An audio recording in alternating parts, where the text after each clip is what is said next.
안녕하세요. 유튜브 소득이 이제 막 생기기 시작한 대학생입니다. 지난달부터 매달 10만 원 정도가 유튜브 수익으로 들어오는데요. 사업자 등록 없이 종합소득세 신고를 하고 싶습니다. 이렇게 하기 위해서는 어떤 서류들이 필요한가요? 처음으로 종합소득세 신고하는 거라서 궁금한 게 많습니다. 5월부터 수익이 생긴 건데 내년부터 신고를 하면 되는 건가요? 또 아직 대학생이라 아르바이트를 하는데 이런 아르바이트 비용이나 용돈도 신고를 해야 하나요? 이런 지금 사연이 접수가 되셨거든요. 일단 유튜브로 첫 수익이 나기 시작한 거는 매우 축하드릴 일인 것 같아요. 이런 질문 사실 요즘 많이 받으실 것 같은데 어떠세요? 네. 정말 많이 받으세요. 그러니까 고액 유튜버 분들도 많으시지만 사실은 지금 사례분처럼 소액으로 하시는 분도 생각보다 굉장히 많으시더라고요. 네. 이번 소득세 신고 진행을 하다 보니까. 참 이제 사례자분 내용을 보면 금액이 이제 크지는 않으세요. 네. 이제 지금 막 시작을 하시는 거니까. 근데 지금 가장 궁금해 하시는 게 소득세 신고를 해야 하나요? 네, 그렇죠. 네, 그거죠. 하셔야 됩니다. 그렇군요. 일단 금액이 작아도 하셔야 되는 네. 거군요. 그럼 한 가지씩 이제 어떻게 해야 되는지 좀 팁을 전해드리면 좋을 것 같은데 5월부터 수익이 나셨다고 했어요. 이제 네. 5월 달에 수익이 나신 건데 그럼 내년 5월 신고 기간에 납부하면 되는 건가요? 네, 맞습니다. 이게 언제 소득을 발생시켰나, 언제부터 수입이 생겼는지 그거랑은 사실은 상관이 없고요.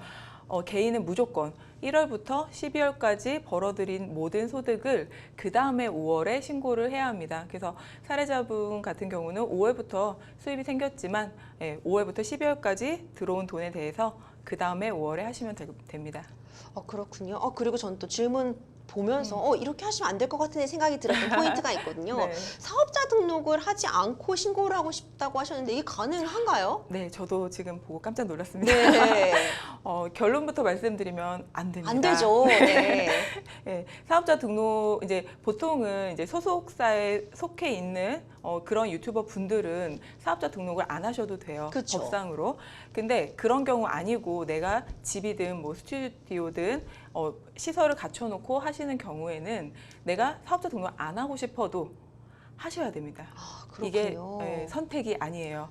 무조건 하셔야 되고, 그래서 지금 사업자 등록 없이 내가 소득세 신고를 해도 되나요? 라고 물어보셨는데 사실은 안 돼요. 왜냐면 신고할 수 있는 방법도 없지만 신고를 그렇게 한다고 하면 나는 사업자 등록 안 했습니다라고 자수하는 꼴이군요. 그렇죠.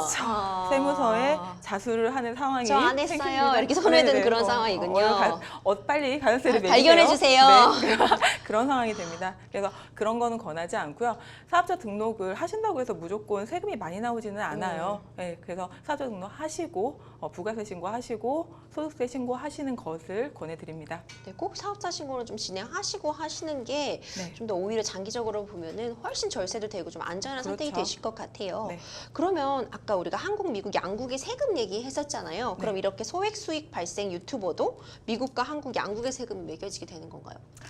아직은 결론이 안 났지만요. 그렇죠. 제 생각에는 그렇게까지 되지는 않을 것 같습니다. 왜냐하면 이제 세법의 기본 원칙 자체가 이중과세 금지인데요. 이게 적용할 조항이 없다는 이유만으로 이중과세를 한다는 건 상당히 불합리하거든요.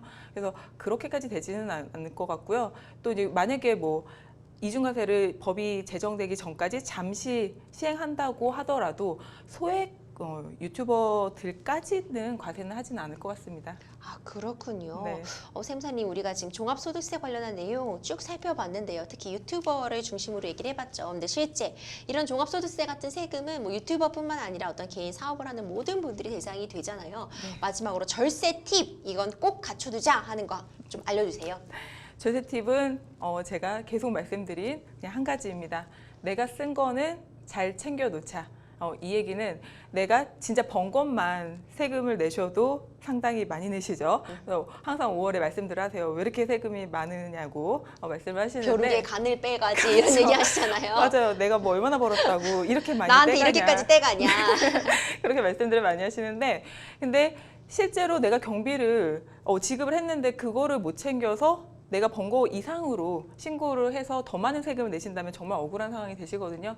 그래서 나간 경비들만 잘 챙기셔도 생각하시는 것보다 훨씬 많은 세금을 절세할 수 있다는 것만 기억해 주시면 될 것 같습니다. 네, 당연히 세금은 내야 하는 돈이죠. 하지만 내가 제대로 잘 꼼꼼하게 챙기지 못해서 내야 되는 돈보다 좀 더 내는 그런 일은 없으시는 게 좋으니까요. 네. 우리 박유희 세무사님 말씀처럼 증빙 꼭 챙겨두시는 거 잊지 않으셨으면 좋겠습니다.